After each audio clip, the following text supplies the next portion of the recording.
காவேரி மருத்துவமனை நடத்தும் புற்றுநோய் விழிப்புணர்வு மாரத்தான் வரும் அக்டோபர் 5ஆம் தேதி திருச்சியில் நடக்க உள்ளது. விருப்பம் உள்ளவர்கள் தங்களுடைய பதிவை QR ஸ்கேன் மூலம் பதிவு செய்யலாம்.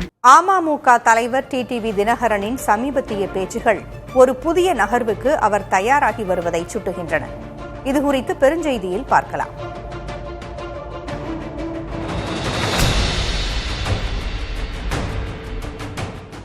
அதிமுகவுடன் நெருங்க தங்களை பாஜக நடத்தும் விதம் மோசமாகி வருகிறது என்ற அமமுகவினரின் குமுறலை வெளிப்படுத்துவது போன்றே இருக்கின்றன அக்கட்சியின் தலைவர் டிடிவி தினகரனுடைய சமீபத்திய பேச்சுகள். அதிமுகவிலிருந்து வெளியேற்றப்பட்ட பிறகு அமமுக எனும் தனி கட்சி கண்ட தினகரன் பாஜகவுக்கு எதிராகவே பேசி வந்தார். அதிமுகவை கையகப்படுத்துவது அல்லது தன் கட்சி நோக்கி அதிமுகவினரை இழுப்பது என்பதே அவருடைய நோக்கமாக வெளிப்பட்டது. ஆனால் 2019 மக்களவைத் தேர்தலிலும் 2021 சட்டமன்ற தேர்தலிலும் அவருடைய கட்சியின் செயல்பாட்டை பார்த்த பாஜக அவரை தன் பக்கம் இழுத்தது. 2019 மக்களவைத் தேர்தலில் 5.25 விழுக்காடு ஓட்டுகளை பெற்று 22 தொகுதிகளில் 3ஆம் இடத்துக்கு வந்தது அமமுக. அடுத்து வந்த 2021 சட்டமன்ற தேர்தலில் அதன் வாக்கு வங்கி 2.35 விழுக்காடாக குறைந்தது.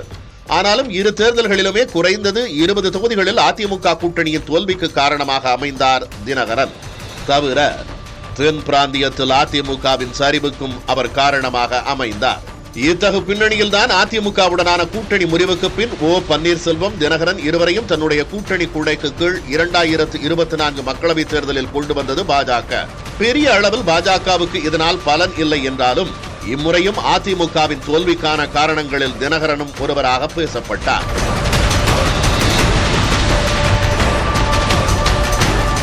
இரண்டாயிரத்து 26 சட்டமன்ற தேர்தலை ஒட்டி மீண்டும் பாஜக அதிமுக கூட்டணி அமைந்த நிலையில் பன்னீர்செல்வம் தினகரன் இருவருமே அதிமுகவில் தங்களை பழனிசாமி இணைத்துக் கொள்ள பாஜக உதவும் என்று எதிர்பார்த்தார்கள். அது நடக்கவில்லை. அடுத்த கட்டமாக அதிமுக பாஜக கூட்டணியில் இருவரும் உறுதிப்படுத்தப்படும் அறிவிப்பையேனும் எதிர்பார்த்தார்கள். அதுவும் நடக்கவில்லை. பிரதமர் மோடி, உள்துறை அமைச்சர் அமித்ஷா என பாஜக டெல்லி தலைமை எப்போது தமிழகம் வந்தாலும் பன்னீர்செல்வம் தினகரன் இருவருக்கும் நேரம் ஒதுக்கப்படவில்லை. அதேபோல தேசிய ஜனநாயக கூட்டணியின் சமீபத்திய நிகழ்ச்சிகளிலும் இருவருக்கும் அழைப்பு இல்லை. இப்படிப்பட்ட சூழலில்தான் பாஜக கூட்டணியிலிருந்து விலகுவதாக அறிவித்தார் பன்னீர்செல்வம். இந்த முடிவை எடுக்கும் நிலைக்கு பன்னீர்செல்வம் தள்ளப்பட்டிருப்பது வருத்தத்துக்கு உரியது. மீண்டும் அவரை பாஜக கூட்டணிக்குள் கொண்டுவர நடவடிக்கை எடுக்க வேண்டும் என்று அப்போதே பேசினார் தினகரன். அப்படி ஏதும் நடக்காததோடு தினகரன் விஷயத்திலும் தொடர் பாராமுகத்தை காட்டியது பாஜக தலைமை. சமீபத்தில் நடைபெற்ற ஜான் பாண்டியன் பொன் விழா கொண்டாட்டம், மூப்பனார் நினைவு நாள் கூட்டம் இரண்டுக்குமே தினகரன் அழைக்கப்படவில்லை. கூட்டணியில் இல்லாத தேமுதிகவுக்கு கூட அழைப்பு சென்றிருந்த சூழலில் அமமுகவுக்கு அழைப்பு இல்லாதது அக்கட்சியின் தொண்டர்களிடம் கொந்தளிப்பை உண்டாக்கியுள்ளது. இத்தகு சூழலில் தான் சமீபத்திய பேட்டிகளில் அடுத்தடுத்த குண்டுகளை ஏவியிருக்கிறார் தினகரன்.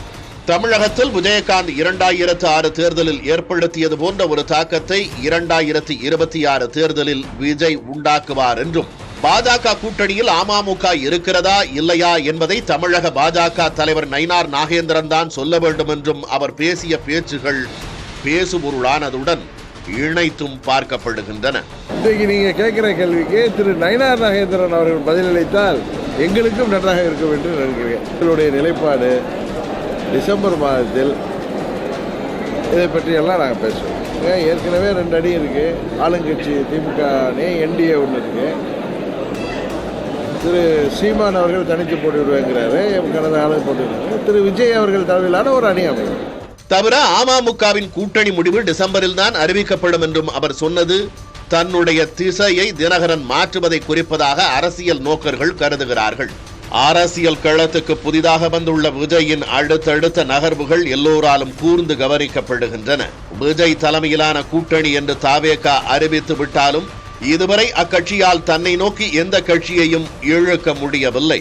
இத்தகு சூழலில் பன்னீர்செல்வமும் தினகரனும் விஜயுடன் கைகோக்க நேர்ந்தால் அது தாவேகாவுக்கு வலு சேர்ப்பதுடன் அதிமுகவுக்கு பலவீனமாகவும் அமையும்.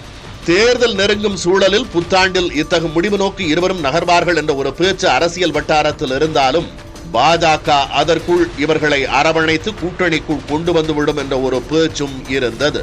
இப்போது தினகரனின் பேச்சு மெல்ல பாஜக பக்கத்திலிருந்து தாவேகா பக்கம் நோக்கி நகர்வதை வெளிப்படுத்துகின்றன. ஆக சென்ற தேர்தல்களைப் போல வரும் தேர்தலிலும் ஆட்டக்குலைப்பாளர் வேலைக்கு தயாராகிவிட்டாரா தினகரன் என்ற பேச்சு அரசியல் களத்தில் பேசப்படுகிறது.